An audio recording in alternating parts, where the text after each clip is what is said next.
He is the bravest man I've ever seen, draped in all black robes, with greasy hair, always at odds with Harry, cold, cutting, and cruel in appearance. We once thought he was the villain. Turn to page 394. Until 7 years later, Voldemort mistakenly believed Snape was the master of the Elder Wand. To seize control of that deathly hallow, he had the great serpent Nagini strike him down. In his final moments, he shed tears filled with unbearable complexity. Take them. Take them. Please. What Harry caught were not tears. It was his entire life. After watching Snape's life unfold in the Pensieve, all those years of misunderstanding and hatred simply fell away. All that remained was an overwhelming, overdue sense of guilt. As a child, Snape was lonely and filled with self-doubt, until he met Lily, the light in his otherwise dark life, his one and only tenderness. But at the sorting ceremony, the Sorting Hat placed the two of them in different houses. An invisible barrier was set between them from that day forward. During his years at Hogwarts, he was frequently bullied and humiliated by James Potter. But the worst pain wasn't being tormented. It was watching Lily fall in love with James. His heart burned with bitterness and resentment as he watched the love of his life walk toward the man he despised most. To escape the pain, he followed Voldemort and became a Death Eater, sliding completely into the darkness. While serving the dark forces, he learned of the prophecy that the Potter family was Voldemort's target. He was seized by sheer panic and went to Dumbledore with everything on the line, begging him to protect Lily and her family. Hide her. Hide them all. I beg you. What will you give me in exchange, Severus? Anything. But Peter Pettigrew's betrayal sealed the tragedy all the same. Lily was killed in the cottage at Godric's Hollow, leaving behind only infant Harry. Snape held Lily's lifeless body and broke down weeping. The only light in his life was gone forever. The boy survives. Doesn't need protection. The Dark Lord is gone. The Dark Lord will return. And when he does, the boy will be in terrible danger. He has her eyes. If you truly loved her, No one can know. To protect the small, lingering flame that remained, he bore misunderstanding, insults, and contempt. He became the most dangerous double agent there was. When he first laid eyes on Harry, that face and manner so strikingly like his father, James, but with his mother Lily's eyes, the anguish inside him was beyond measure. He hated the face he saw, yet he deeply loved the person from whom it came. But when true danger arrived, that hatred dissolved in an instant. During Harry's first-year Quidditch match, his Nimbus 2000 suddenly went out of control. Hermione spotted Snape mouthing a spell and assumed he was jinxing the broom. She used the fire-making spell to set his robes alight, breaking his concentration. But it was Quirrell behind him who was casting the jinx. Snape had been performing the counter curse to protect Harry. From start to finish, he never said a single word in his own defense. In the dueling club in second year, Snape defeated Lockhart with the disarming spell. Expelliarmus!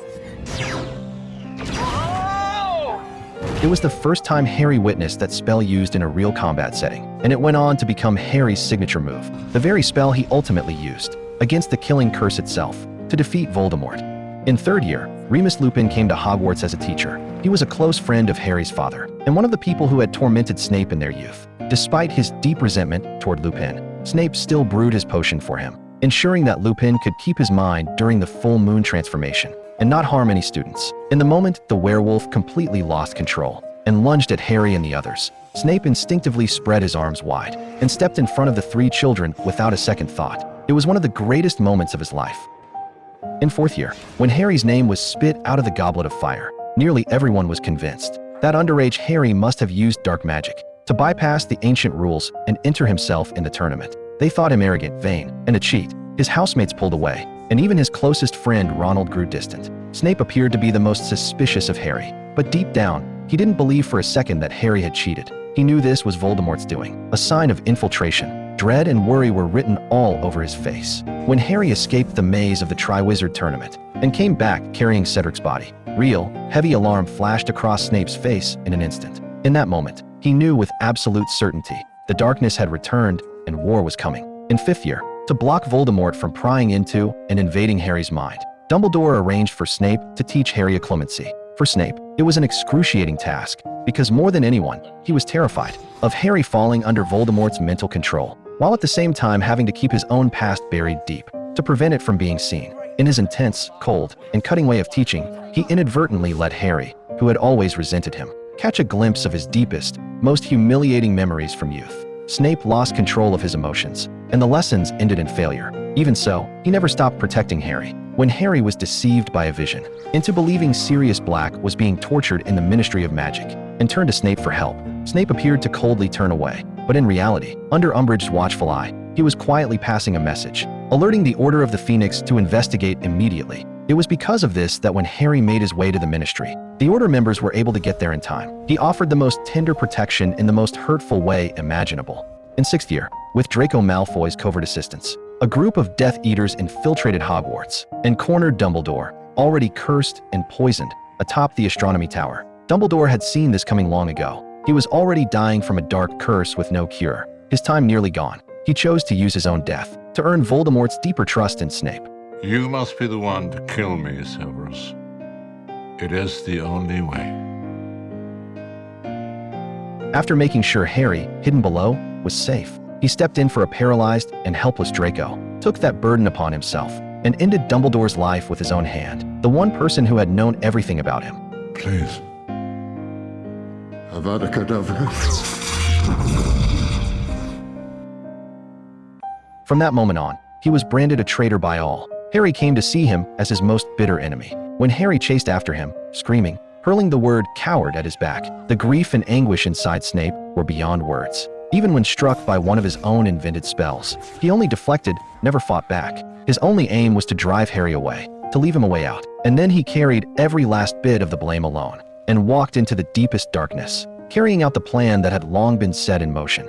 In the 7th year, Snape took control of Hogwarts. Under Voldemort's iron grip, he found his own way to shield every student within those castle walls. When Harry was on the run in the forest, struggling with how to destroy one of Voldemort's Horcruxes, Snape hid the sword of Gryffindor at the bottom of a frozen lake and sent his Patronus to guide Harry, leading him to the weapon that could destroy the Horcrux. When Harry returned to Hogwarts, and Professor McGonagall stepped forward to confront him publicly, Snape pretended to hesitate and held back from striking first. After she attacked, he only raised his hand to deflect throughout the entire duel, never once fighting back. And in doing so, he inadvertently redirected the spells, knocking down the 2 Death Eaters at his side. It was the last protection he left for Hogwarts. Then he walked away, carrying every misunderstanding and harsh word on his shoulders, heading toward the final chapter of his life. As his life neared its end, he gathered every last ounce of strength and looked at Harry with gentle eyes for the very first time, speaking the words he had always wanted to say, and the most tender.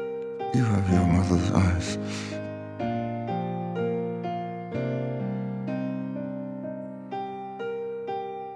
Most heartbreaking thing of all in this entire story is his Patronus, the same gender and form as Lily's. It's very light, indistinguishable from hers. Only a love carved into the soul and etched into the bone itself could make it so. Don't tell me now that you've grown to care for the boy.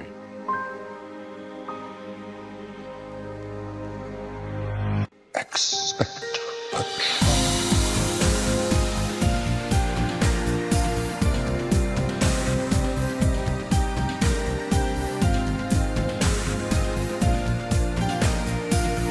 Lily. After all this time. Owen.